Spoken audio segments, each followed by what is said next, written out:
Assalamualaikum Ustaz.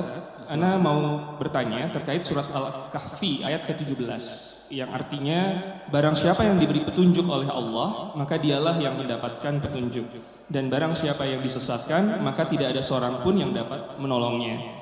Saya sempat berpikir, apakah dalam ayat ini Allah berpilih kasih kepada hambanya? Mohon penjelasannya Ustaz. Masalah ini masalah di luar nalar kita. Ini masalah tentang masalah takdir. Ya.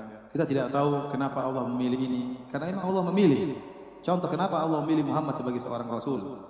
Kata Allah, Allahu a'lamu haitsu yaj'alu risalah. Allah lebih tahu di mana Allah letakkan risalahnya. Allah lebih tahu siapa yang berhak untuk dijadikan apa? Rasul. Jadi ada yang protes, Ustaz kenapa Rasul orang Arab? Kenapa enggak orang Jawa Timur? Misalnya. Dia bilang Allah yang lebih tahu. Makanya Allah tutup pintu ini dengan berkata, la yus'alu amma yaf'alu wa hum yus'alun. Allah tidak ditanya tentang apa yang dia kerjakan. Karena ini akan berlanjut terus. Kenapa iblis Allah pilih jadi kafir? Kenapa iblis? Kalau iblis jadi orang muslim selesai urusan. Tidak ada surga, tidak ada neraka, tidak ada cobaan, tidak ada pertarungan antara hak dan batil, tidak ada orang bertobat, tidak ada namanya Ghafurur Rahim, tidak ada. Ini semuanya tidak ada yang bersalah. Kemudian bagaimana Ghafurur Rahimnya? Ya, maka semua itu di luar nalar kita. Ya benar, ada yang Allah kehendaki beriman dan ada yang Allah kehendaki dia tidak beriman. Contohnya iblis. Jadi kita tutup aja ini nalar kita enggak sampai. Ya, kemampuan kita tidak sampai. Ingat firman Allah, wa ma utitum minal ilmi illa qalila. Kalian tidak diberi ilmu kecuali hanya sedikit. Mudah-mudahan sebagian ulama seperti Ibnu Daqiq al-Id berkata, kalau Anda masuk surga, nanti mungkin rahasia-rahasia akan dibuka oleh Allah Subhanahu wa taala. Sekarang Anda tidak mampu. Ibarat anak kecil, ada dokter di sini hadir ya. Saya mau sunat anak saya umur 4 tahun.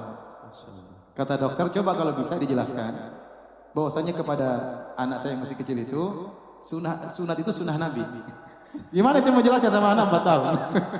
Saya bilang, saya tidak bisa jelasin. Saya cuma ambil boneka dinosaurus, saya bilang, nih, sunat, ini hadiahnya. Itu yang bisa saya jelaskan. Jelaskan, nak, ini sunnah Nabi. Nanti kalau dipotong, bisa kesehatan. Anak kecil maunya main game aja. Jadi ada hal yang orang tidak bisa paham. Sekarang kita nyuruh anak kita mukul, kamu belajar. Dia ngapain belajar nih? Belajar terus. Kita mau jelas kamu nanti, dia nggak paham. Dia nggak paham. Anak kecil 3 tahun bisa paham dijelaskan. Nggak bisa paham. Oleh karenanya, kira-kira demikian. Ini logika sedikit. Ada hal-hal yang Allah tahu yang kita tidak tahu dan kita tidak bisa tahu akan rahasia tersebut. Maka dikatakan qadarullah sirullahil maktum. Takdir Allah adalah rahasia yang tertutup, Allah simpan, tidak ada yang tahu, nabi tidak tahu, malaikat tidak tahu, dan sebagaimana firman Allah la yus'alu amma yaf'al. Allah tidak ditanya tentang apa yang dia lakukan. Kalau ditanya apakah Allah ada pilih? Ya, Allah memilih. Tapi Allah memilih berdasarkan yang berhak untuk dipilih. Ya. Kembalikan kepada Allah Subhanahu wa taala. Berarti Alfonso, itu ada kode sebenarnya Ustaz ya, bahwa selama memang rahasia takdir itu masih ditutupi, maka yang bisa kita lakukan juga terus menambah ilmu kita. Kita berusaha. Yang disuruh oleh Allah apa berusaha. Orang berusaha akan dikasih. Apakah ada orang cari hidayah tidak dikasih? Dikasih. Tanya semua orang enggak cari hidayah dapat hidayah. Mereka mencari atau tidak?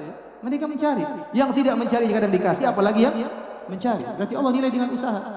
Kita tidak tahu takdir kita kafir atau muslim, tapi kita tahu kalau kita berusaha Allah akan kasih. Kita tidak akan pernah tahu rahasia tersebut, tapi Allah sudah punya sunnatullah berlaku, aturan Allah kasih. Kamu baik masuk surga, kamu berusaha dikasih hasil.